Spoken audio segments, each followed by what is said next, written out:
This is the Storyworks Roundtable, where we have conversations about craft.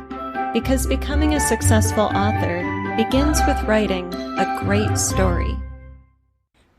Hey there, Storyworks writers. Are you working on a book right now? Could you use some guidance or feedback?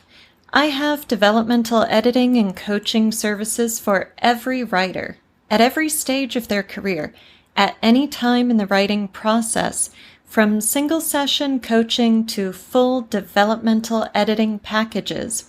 And all packages start with a free sample consultation. You can find descriptions of my offerings at wordessential.com/editing. I help writers write better. Check out my editing and coaching services to see how I can help you. Now, if you're wondering what we can accomplish in a single session coaching call, we can do a lot in a 30-minute call, trust me. Well, listen to today's episode. Kathryn came to the roundtable with a problem. She has been revising her novel and was getting stuck in the first act.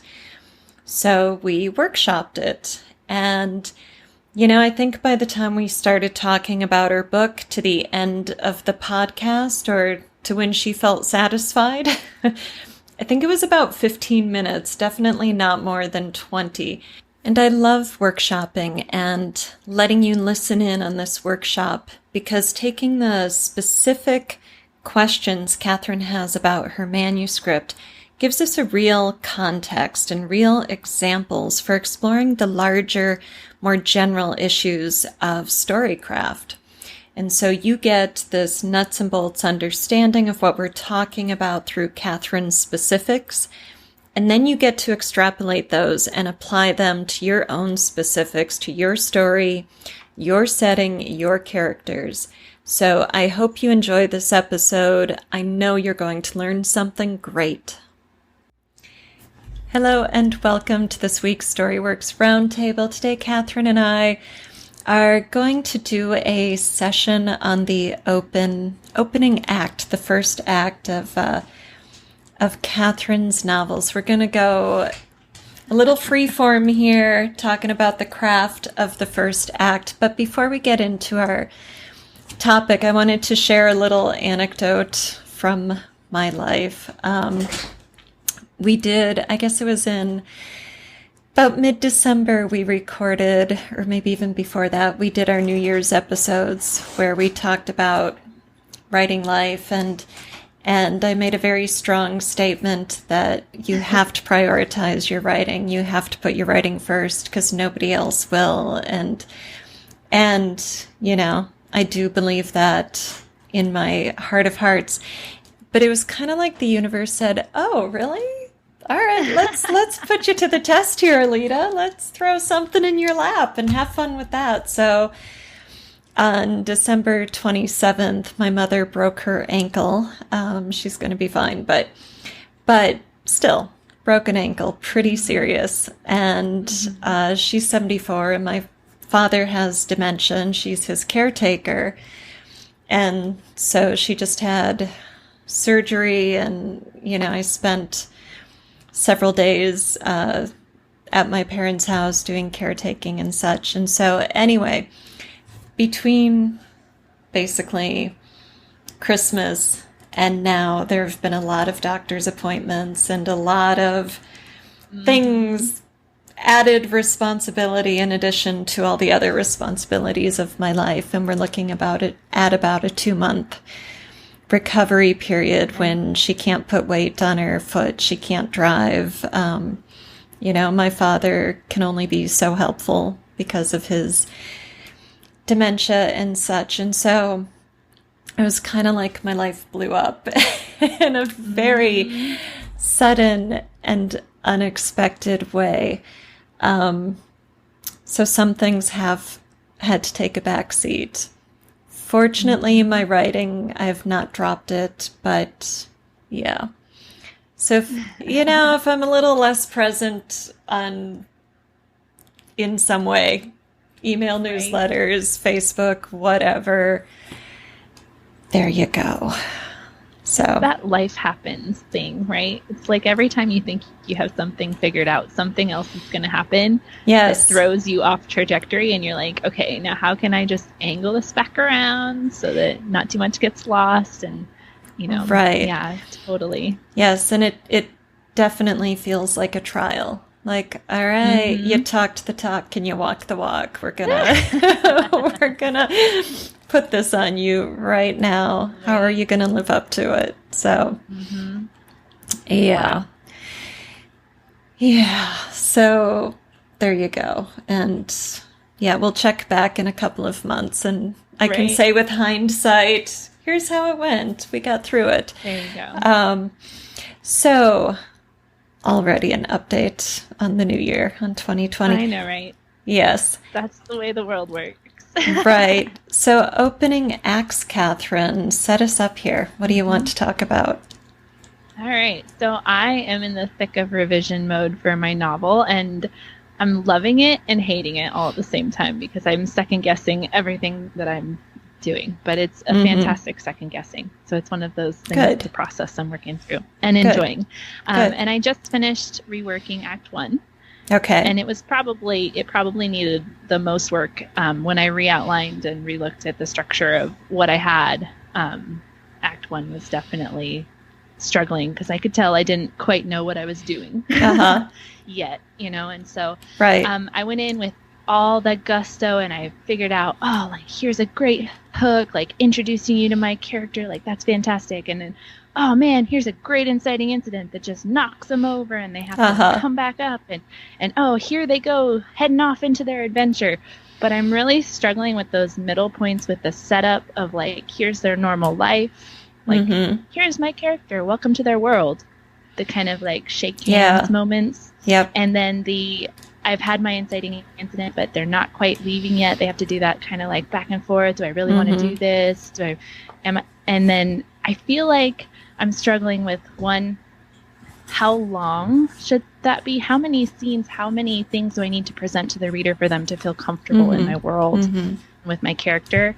And then two, like, what do they do? I just feel very much like almost like it's boring. And I don't want to bore the reader, Right. And that's my biggest problem. You should not want to bore the reader. If there are any shoulds, you must obey. It's do not bore your reader. Yeah, exactly. And I feel like I have such a handle on how to handle that in the second act. Like for some reason, I have all these things that are happening in the second act and they all like lead to that point. And I just feel really good about the way that is happening. I don't feel as solid about the setup. Like, what do I need to introduce? What's important enough that it needs to get put in there in the first, couple chapters that also won't make a reader go, like, oh, I don't really care about this. Right. Or why should I care about this? So, that's been my most recent struggle. Right. Well, so generally speaking, your first act should be about 25% of your book. Your second act, 50%, and your third act, 25% of the book. And this is not, I don't want anyone to go be formulaic and start counting words. Right. But just to give you kind of a ballpark, and Act 1 is introductions and setup. Right, now you are writing an epic fantasy, correct? Correct. So your introductions and setup are going to be more detailed than a contemporary novel because you can't assume the reader's familiarity with the world. Right. They don't, it's a completely new world, new magic system, everything, correct. Right. So in terms of what should the characters do, what elements do you need to establish in the reader's mind before we hit that inciting incident that launches us through to Act 2? So give us some examples of things you need the reader to understand, like 2 or 3 examples. Right. Probably the biggest one being the magic/religious system and how those are intertwined, because that is a lot of what the plot itself hinges on, is how the magic is. I feel like a lot of my intro focuses on my character's flaw and what she really is struggling with. And that's where I feel like I get a little bogged down, is because I'm demonstrating so much how deficient she is. Yeah, or at least it feels that way to me, because it feels like it's sticking out. But so it's the magic system, her role in the magic system and the religious system in the world, a little bit about the political kingdom, the world building setup, the setting, which also plays a big part in the plot overall. And then a lot about why my character needs to change is kind of what I'm all trying to stick in there. Right. Okay. So those are all really good, crucial elements. How many point of views do you have? I have 2.5. Of course. Protagonists. Okay. I have 2 main protagonists. And then I have another character who's going to have a much larger role in book 2 that you're going to hear his voice in book 2. So I want to kind of like seed him in, and his arc starts in book 1, but doesn't really come to a climax until book 2. So he's got a whopping 2 scenes in the first act. I think everybody else, my other 2 characters, Ryan, Kieran, they both have, I think, 7 or 8, something like that I have outlined. Okay, and so when you talk about your protagonist's flaw and how she fits into the world, are you talking about both Ryan and Kieran, or just one of them? So I kind of have them both as heroes, right? So they both have their own full arc. They start in completely different sections of the world. So Kieran, his introduction section primarily focuses on the political and the kingdom side of the world, because he's embedded in that. And then Raya's point of view focuses on the magic system and the religious system, because that's where she's embedded. And then kind of when they hit Act 2, their worlds collide, right? So then they have to deal with the opposite, and that's where they have to grow. So Raya's in that religion magic system, separated from the kingdom to begin with. She's smaller nobility, kind of lesser nobility, right? And then outside of the capital and all that, and then Kieran is in the middle of it. Okay, well, that's perfect that you've got the 2 protagonists in those different worlds that are critical to your plot, because you can show us those different elements succinctly by showing us each of those characters. So in terms of how much to show, you can use a lot of shorthand, use readers' familiarity with archetypal situations. So if you want to show something about the religious magical system, you might take Raya kneeling at an altar, and maybe she's receiving a blessing in some form. So you might think of, a Catholic receiving a Eucharist or something, but then you add a magical element. So maybe there's, an apparition or a bird or something symbolic that magic happens, and she treats it as normal, and it's clearly part of this ritual, and we understand it's religious because of the familiarity with the symbolism of religion in our world, so I don't think I really thought about that in terms of archetypal situations. Like that makes a lot of sense, that you would take something that people would understand already, right, and then just drop it in to fill in those gaps, right? That makes a lot of sense. Yeah, and so that might be an opening scene, if not of the book, then of one of the chapters. You might have your opening hook that's very dramatic, and then chapter 1 opens with her at the altar, and the sort of the story starts rolling when she stands up and walks away from there and interacts with another character, introduce some dialogue, or when she steps out of the temple onto the market street or something. But you have done your work establishing critical world elements just by giving us that tableau of a protagonist kind at of the heavy altar. Lifting of who she is and where she fits in the world. Right. And if she is, she might be the supplicant there, or she might be the person giving the blessing to the supplicant. She might be the one in the regalia. Right. The robe and the crown or whatever, holding the scepter or the magic wand or whatever is appropriate there. And then you can do a similar thing with Kieran. He might be in a throne room because it's political, right? Right. And so that lets you figure out some of the what while doing some of that world building. And then, depending on their roles, what action is appropriate for them. Is Kieran going to give an order to somebody to punish a thief or a traitor? Or is Kieran going to be in handcuffs? Or is, right? Right. So what do you need to establish about these characters and about this world? Yes, that is the question. I feel like I haven't really worked backwards enough to figure that out, maybe, is my problem. I haven't worked backward enough to figure that out. I haven't worked like, okay, this is the stuff that everybody is dealing with as normal later on, like how to introduce that backwards, who they are and what they're doing. Because I feel like maybe when I just place them out of what their normal is, like that becomes my normal for their character in my brain. And so I haven't worked backwards enough to say, who are they in the beginning? Yeah, that's a really good exercise, I think, for me to do. Yeah, well, think of, speaking of archetypes and hero journeys, think of Luke Skywalker.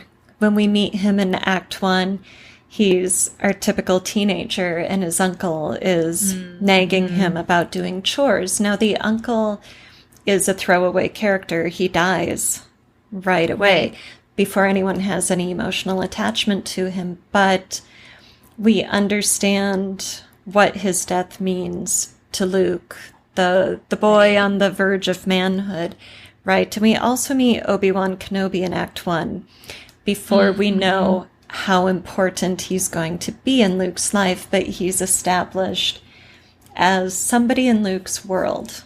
Somebody, because he's got that mysterious element to him. He's like the hermit in the cave. Nobody knows anything about his past.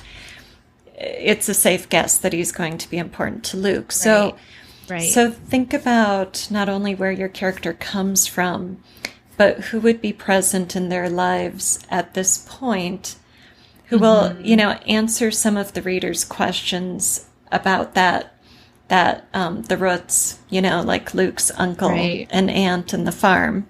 Okay, we got our handle on Luke, farm boy, teenager, check. Right? But then also that next step on this character's trajectory, who's going to be there to give the leg up? Who's the sort of Obi-Wan character who might only be hinted at before that that point of no return? Who's important enough to make known to the reader? Right. That makes sense. Kind of as you were saying that, I was thinking about sort of the characters that I have floating around in, especially Raya's life, where it's like, okay, like I could easily do a scene that was important enough that weaves them in because they're going to be important later, but doesn't like scream, pay attention. Right. Like, yes. But that people would understand later. That's, I think I forget a little bit sometimes about the characters that are around my main character, because I'm so focused on her and her journey, or Kieran and his journey, that I kind of forget like how the interactions with other characters can, again, do a lot of those shortcuts for me, where I'm introducing things without having to like bang them through. Oh, Raya has to think about this now, or she has to go do this now, because people need to understand. It doesn't always, and I think that's where the boring part comes in, where I'm like, oh, this is so boring. Like, why does she have to go do that right now? Because I have to show this, but it's not really, it doesn't make me feel good as a writer to have her have to go do this specific thing. So I like that archetypal shortcuts and using like the interweaving of characters that maybe are like the uncle, you know, they represent something. Well, Yes. and she has a family in that beginning that you don't really see again in Act 2, so they can just stand in for something that everyone's going to understand. Right. You know, country upbringing, solid family, has 2 brothers, you know, like everybody's going to understand that as where she comes from just by using them to kind of anchor that. Right. And that's true of any of these journey stories where our protagonist has to leave home and, you know, go far afield. Once they leave home, they have been cut off from that support system and all of the comforts of home, all of the sort of what makes them who they are. But by giving us just a taste of that, then some of their choices later make sense. Or when she thinks back to, you know, like a peer just got cut down in battle and the other peer is bereft. How would mom comfort this bereft, you know, warrior, whatever? Okay, so you can recall those elements for the reader later, and that helps us understand who this character is, where she came from, what her needs are, you know, why she might be homesick or why she might be, whatever, wistful at one moment, angry at another. Yeah. Well, that helps a lot. I think sometimes we just get so in our own head about all the things we have to make happen that it's hard to like zoom out and look at the bigger picture of what am I just trying to accomplish here? Yes. Yeah. It's not always about, oh, I must in scene number 2, I must introduce the fact that she's going. No, like it doesn't have to be quite so cut and dry and detailed in the big picture sense of it. Right. I mean, Act 1 is really about introductions and setup. You're establishing everything the reader needs to understand to really dive into the story and be engaged with it as you move into the action. So you do need those exciting elements, the opening hook and the inciting incident, and you need to show the character's agency. But the rest of Act 1 is orientation, you know, who, what, when, where, and then the why and the how come as the plot develops. Right. Yeah. I like that. Good. Who, what, when, the why and the how come later. Yeah, and where. Who, what, when, where. Who, what, when, where. Yep. Too many questions for my brain to keep up with. Right. That's why you guys should be listening to this podcast with pen and a piece of paper. Pen and paper, that's right. Down. That's yes. Or just go to the blog and read Kathryn's show notes. Oh, gosh. Yes, there you go. There's your other option. Yeah. So what else? Is that it? Did we solve your problem? And well, you got my brain working for sure. I feel like I have a pretty good idea of where I need to make some changes. It's just, you know, when you're writing and you hit those scenes where all of a sudden they're just not as easy to write and you know there's something wrong with it, but you can't pinpoint it. You're like, why is this such a struggle? Like I have to show this specific thing, but my character doesn't want to go there. He doesn't want to talk about it. He doesn't want to deal with it. Like, how to get around that? I think that it's a good thing to think again outside and come back in toward it. So this is why you need to talk to people about what you're writing. Very true. Definitely. Bring to light the things that you're struggling with. I guess the other thing we could talk about really quick is the flaw and introducing your characters need to change. Sure. Because again, I definitely have the desire to make it very clear what is wrong with these characters, right? Like I want people to understand their journey, but I feel like I edge on unlikability. Like the flaw is so obvious that people are gonna be like, well, that's just stupid. Like, why didn't they just fix that? Or why didn't, you know what I mean? And I hate books like that where I literally just am like, that character is stupid. Right. Like their flaw is really just stupidity. Uh-huh. Uh-huh. I guess it's a balancing act, right? But it's Right. hard when you're trying so hard to establish the growth that they need to accomplish.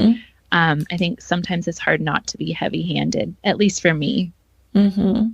So give me a for instance or something, or a scene in which you feel like you've maybe been heavy-handed. So a lot of Raya's character journey deals with fear. She is allowing her fear to limit her ability, specifically her magical ability, because she has been told all her life she has this purpose that she has to fulfill, and she's terrified.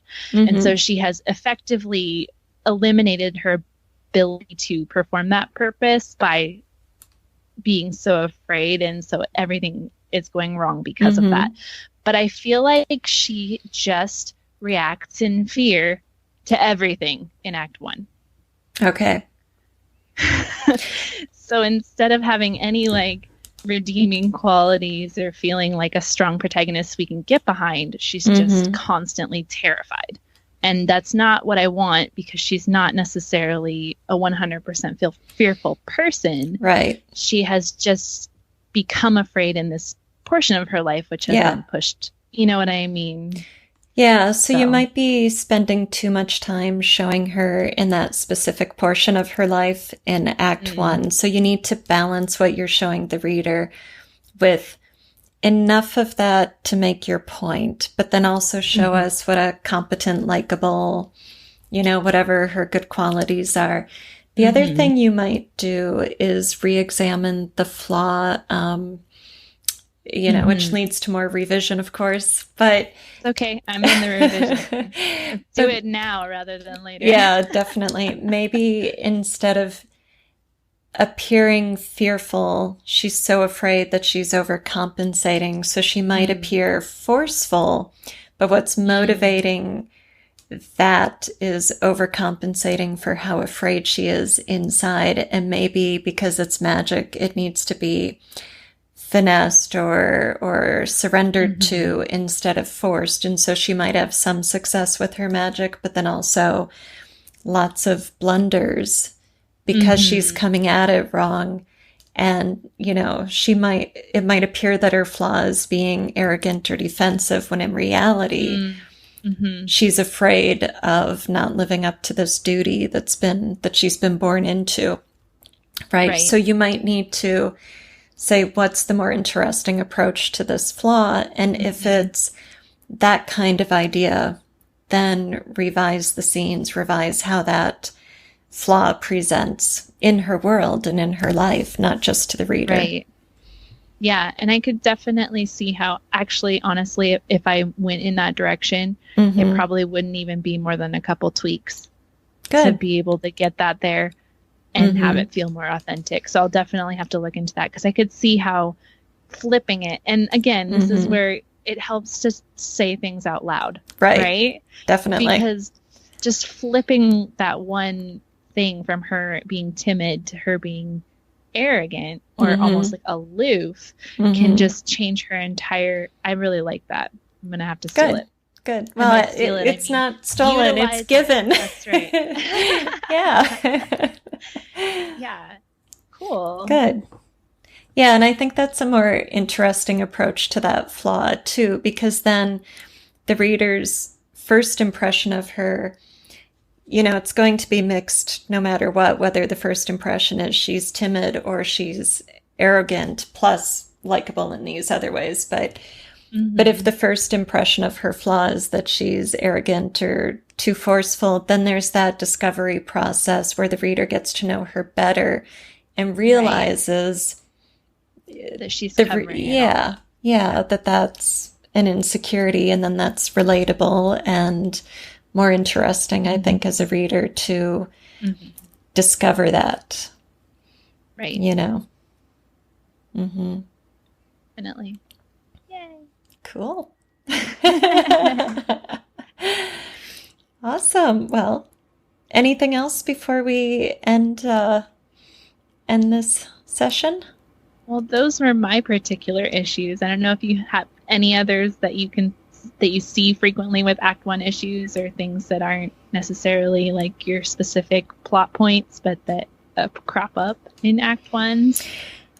I think people often try to put all their bang into the opening hook, and then they don't really do justice to the opening chapters. And while you do want a strong opening hook, this isn't Hollywood. So whatever your opener is, it needs to be appropriate to your story and to your genre. Right. And so listen to your story, listen to your characters. And if you aren't, writing a big explosive story, you don't need a big explosive opening hook.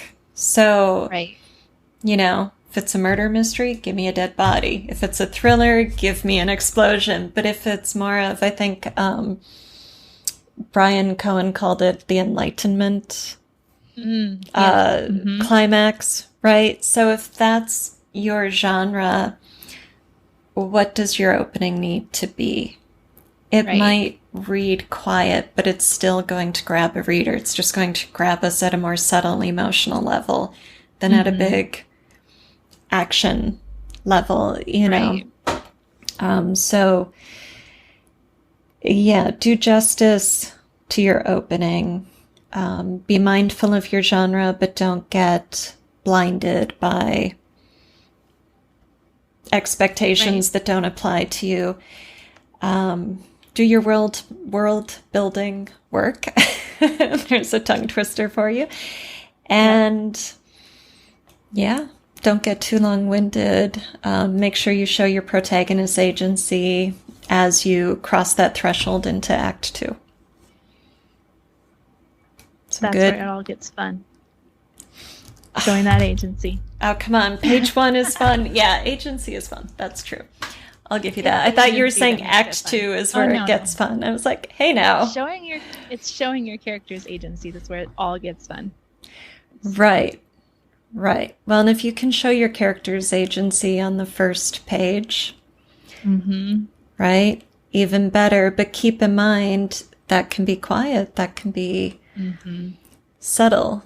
What if your protagonist is a kitchen maid, a scullery maid in the castle kitchens, and you show her sneaking a dinner roll off of the platter and tucking it in her apron pocket? You just showed agency. She's being defiant. She's looking out for her own needs despite the risk of punishment, either from the cook or from, whatever, palace guards, depending on how severe that place is. So showing agency and character can be very tiny, done in a moment.